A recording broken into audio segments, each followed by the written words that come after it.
All right, so a couple of days ago, a couple of bands played in Baltimore. Um Dead Congregation and Cruciamentum. I'm honestly indifferent to both of those bands. I know that Dead Congregation are super backed. A lot of people really like Cruciamentum, but I've never really gotten into either one of those bands. Big show, really good friend of mine booked the show here in Baltimore on Monday. And um I guess I should start off just by saying, like, at what point do we get tired of running into the same issues over and over and over again? Like, how many times do we have to inadvertently or unwittingly support or, you know,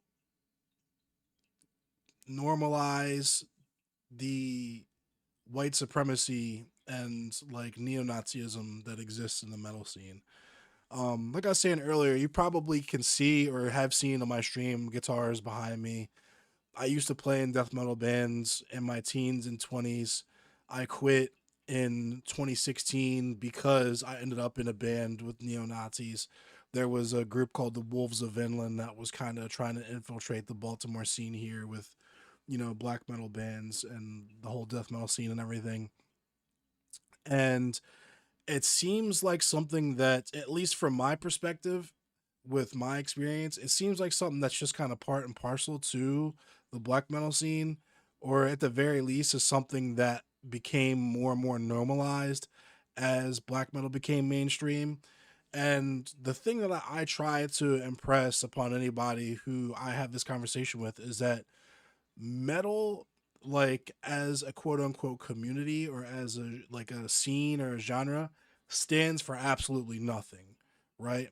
And this is going to become obvious as I go on in this conversation, but in terms of what it actually is supposed to represent, it's very like romanticized as being rebellious or counterculture, when in reality I learned everything that I know about this shit at the mall, right?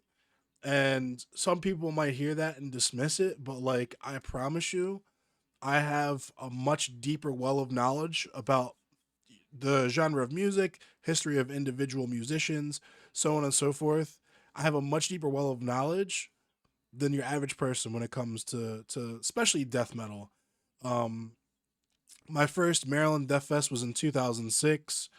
Um, and it's just I suffice it to say, I have been immersed in this culture and in this genre for a very long period of time. At least like 2 decades at the very least. You said you'd never heard of black metal before, Sapphire. I feel you. I low key I envy you. I almost wish I'd never heard of black metal before. But honestly, if I had never heard of black metal before, I'd probably be in the same boat as a lot of people who claim to enjoy black metal, but also claim they don't see a lot of the shit that I'm about to show you. So, I'm just gonna show you guys, because like I said, Dead Congregation and Cruciamentum played here in Baltimore on Monday. Um, when I brought this up with people who went to the show, people who booked the show, et cetera, I got the same usual spiel. These bands aren't into this. They're not about that life. But it's just like I said, I don't know how we continue to keep becoming adjacent to this. And by this, I of course mean neo-Nazism and white supremacy. So here you can see, if you know, you know. I might go into it a little bit later if I have the time, if I feel like it. I'm kind of more so catering this conversation towards people who are already in the metal scene. And like I said, if you know, you know. There's some heavy fucking hitters on this screen, like just absolute menagerie of the worst pieces of shit human beings that you could imagine. You got Grand Belial's Key right up there, Graveland front and center. The rumor, what I was told, is that the American death metal gods here are the band Argoslant, which I'll talk about in a minute. And the reason why they're not listed, too far before the festival, is because people involved in like anti-fascist action and probably really just regular normal people would probably try to get the show shut down or protested or whatever. Um, to make a long story short, for the people who are unaware, the band Argoslint that this is representing here are a white supremacist band. There's videos of them playing with what at like white power festivals and stuff. But moving on, you have Inquisition here, which have some similar allegations, but one of their members was like a confirmed pedophile. There was paperwork on him, trying to find some CP on the internet. Um, who else we got here? Disma, a guy, Craig Pillard, who unfortunately fronted one of my favorite bands of all time and is front and center in a couple of my favorite records of all time, but unfortunately happens to have some opinions about um what is it? What do you? I don't even know if I can say it without getting my channel banned. But suffice it to say, he has some opinions about Jewish people and how they move throughout the world internationally. We'll say Crucifier. It's got members of Argoslint and Grand Belial's Key and Absurd, which is another like white power band. Um, just and it sucks because there's bands on here that I've seen multiple times before.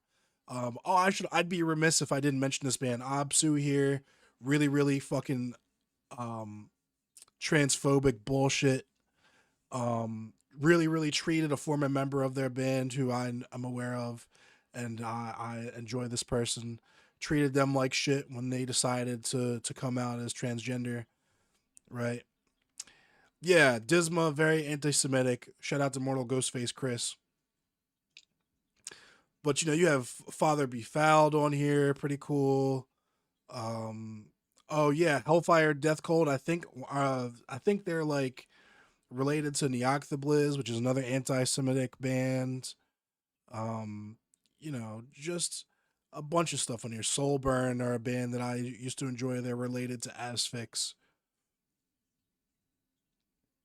Um, it's just I don't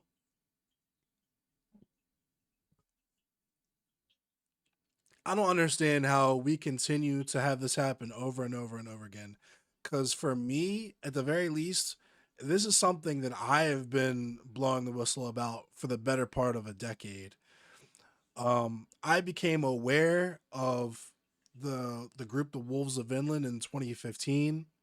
I quit my band in 2016, and I've been talking about Destroyer 666 playing Maryland Death Fest and just kind of things that exist that really should not, if we were being honest with ourselves about how we really feel about this, because that's really what it is at the end of the day, is that like y'all don't hate white supremacy as much as I do or a lot of people do, right? And I recall a a piece that Matt Harvey from Exhumed wrote that doesn't exist on the internet anymore, probably for reasons that you could plainly see. But the long and short of his statement was that like the best way to deal with this stuff is to just ignore it and then it'll eventually go away, because people severely underestimate how this stuff actually functions, right? They think that, and to be fair, I was guilty of this opinion as well too. Um, they think that it's just a bunch of people in their mother's basements that never touch grass, like nerds with glasses or whatever. And even if that were the case, those people still vote, right? But the reality is, it's people who um, would probably one on one beat the shit out of a lot of the people in the other quote unquote normal bands that we talk about.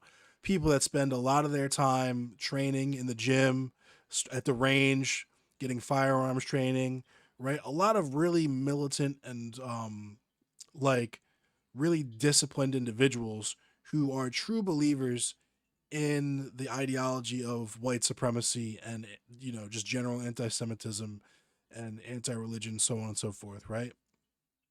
And that is the mistake that I feel like people make, is that people treat this shit like it's cringe instead of an actual existential threat, right? Um cuz that's what it is at the end of the day for people like me, for trans folk, for queer folk, for people of color, for any non-white, non-straight, non-male people. This is like an imminent threat. Um and I just like I said, I wonder how many times we have to go through this before the problem is taken seriously. And even now, I'm sure that there's people that are that are gonna probably not even watch this, just see that I'm still talking about it after all these years and dismiss it, act like I'm tripping, I'm tweaking, um, you know, and that's in spite of the like frog in a boiling pot situation that we've been in over the last decade politically, specifically in America, right? Because when I said in 2015, just like when I first discovered the Wolves of Inland and I tried to sound the alarm on how ridiculous, how dangerous that shit is, just like in 2015 when Donald Trump announced that he was running for president, and as soon as he announced that he was running for president, I immediately knew that he was going to win, just because I actually understand the country that I live in and the like cultural zeitgeist that we were experiencing at the time, and people thought that I was being dramatic or indulging in hyperbole, or that, to turn a phrase, it could never happen here, right? And now look where we are 10 years later, where we have active military troops in the streets of major cities in America, right? We have them calling in generals and admirals and so on and so forth to Quantico to let them know, hey, you guys need to fall in line. We're doing this fascism thing, right? Stephen Miller, we're doing this fascism thing, right? This is happening in America. That's what's going on now. And people are still kind of like out to lunch about it. I have no idea like what what it's going to take, because this is something I said too, is that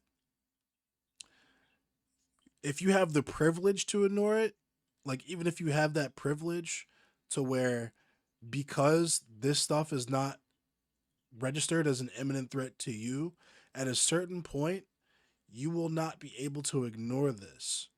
You will be forced to witness horrors beyond your comprehension and your ability to reason, because you're going to have to watch, you're going to be front and center in the audience for the consequences of letting these people take over, because that's what they do. They infiltrate and then they dominate, right?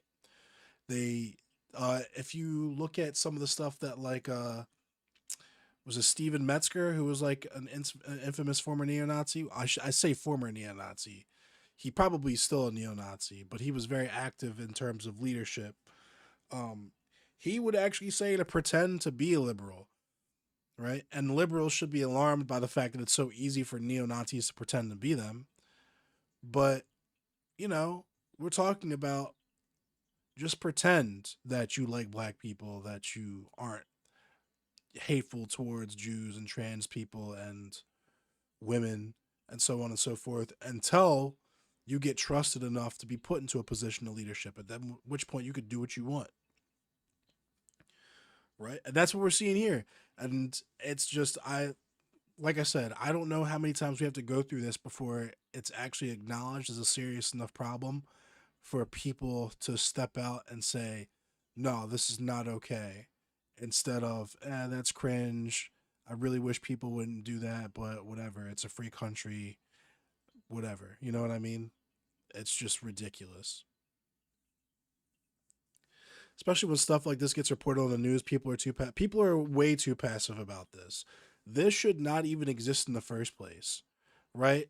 And I get there's ways that this stuff is done to where it's not immediately like publicly available to the general public, but the fact that these people are even able to organize in the first place is a problem that should have been figured out 10 years ago.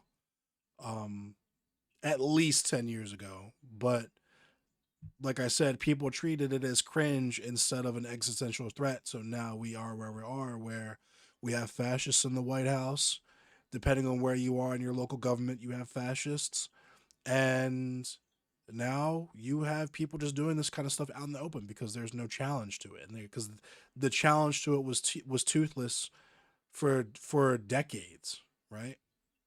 This country has become a dictatorship at this point. It's gotten to the point where families have become broken up over this subhuman evil. I'm not super keen on using the term subhuman, um, but I get what you're saying. The problem at the end of the day is, in a culture that birthed white supremacy, how long will it take before white supremacy becomes an openly recognized problem? That's exactly it at the end of the day. Is that unfortunately, just like with a lot of genres of music and like things that start off as counterculture, it became co-opted by corporate interests. Let's keep it a bean, right? These promoters, these organizers, these giant festivals that you're paying up sometimes upwards of like $500 to attend, on top of your hotel rooms and food and so on and so forth, have become a whole economy unto themselves, right? It's not about rebellion or camaraderie or bucking social tradition. It's literally about getting you to fork over a few hundred to a thousand, couple $1,000s on a weekend so that these neo Nazis don't have to get a day job. That's what it's about. And I can say that confidently, having been a musician, right? Classic capitalism. And a consequence of that, it being American capitalism, right? It's going to have the fingerprints of white supremacy all over it.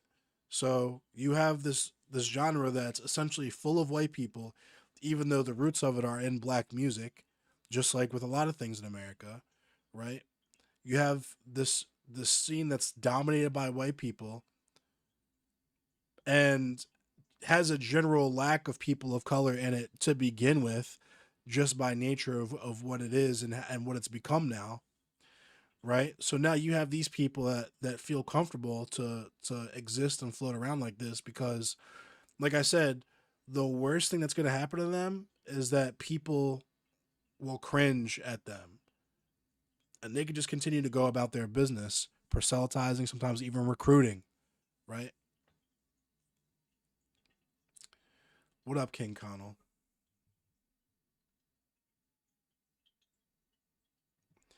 But yeah, I just wanted to talk about that.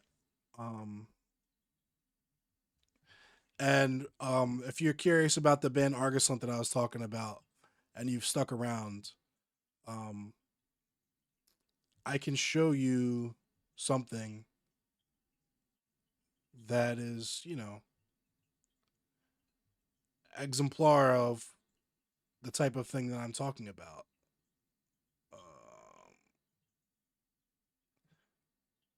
So this is that band right here.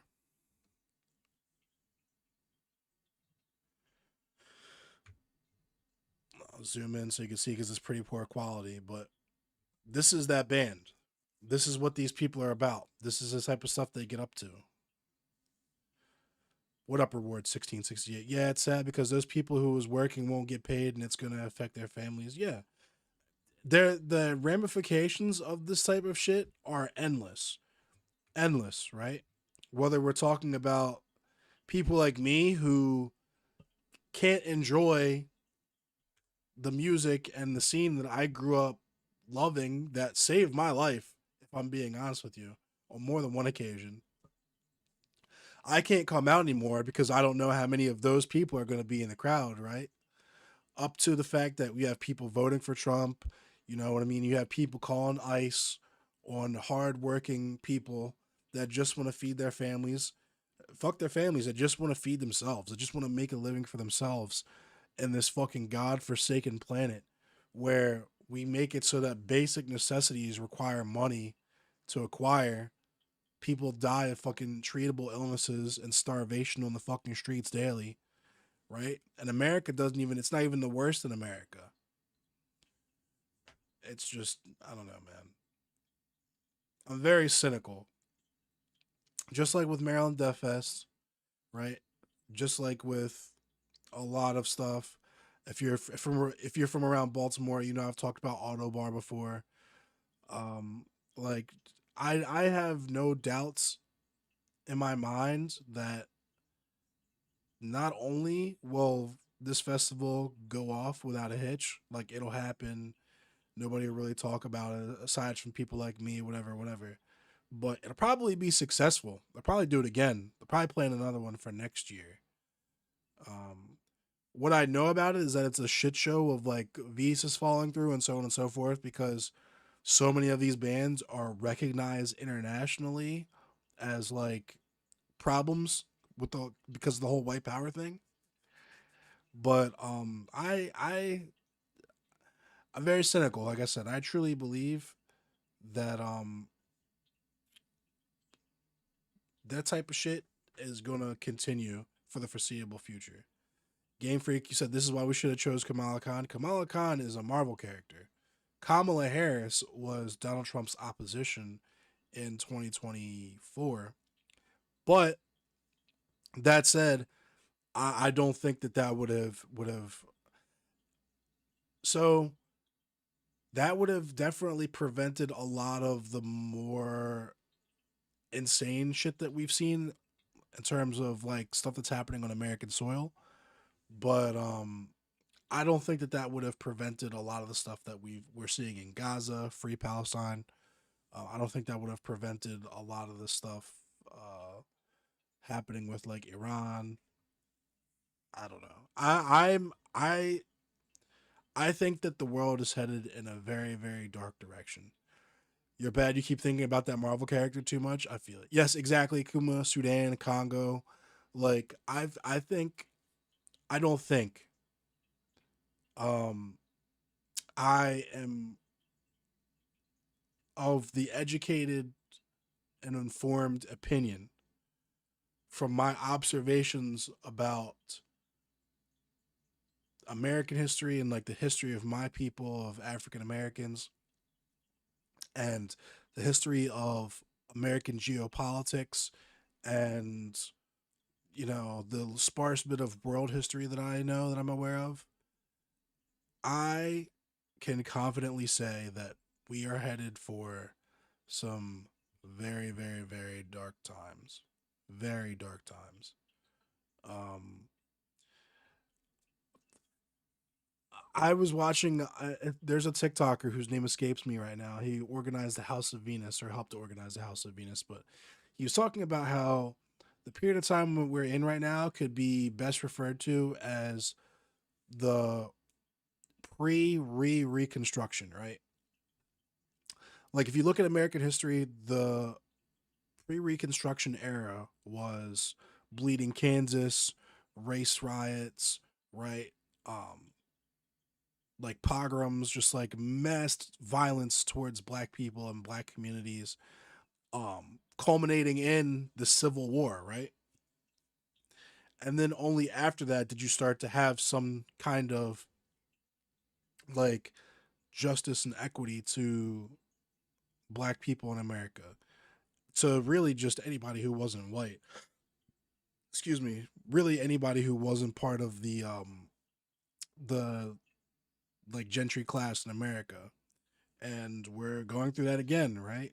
We have mass unrest, and we're just going to have to see 3 or 4 mass shootings a day before this shit finally burns out, I guess, and we start to see some justice, start to see some equity. So, yeah, that's all I got. I appreciate you guys watching me.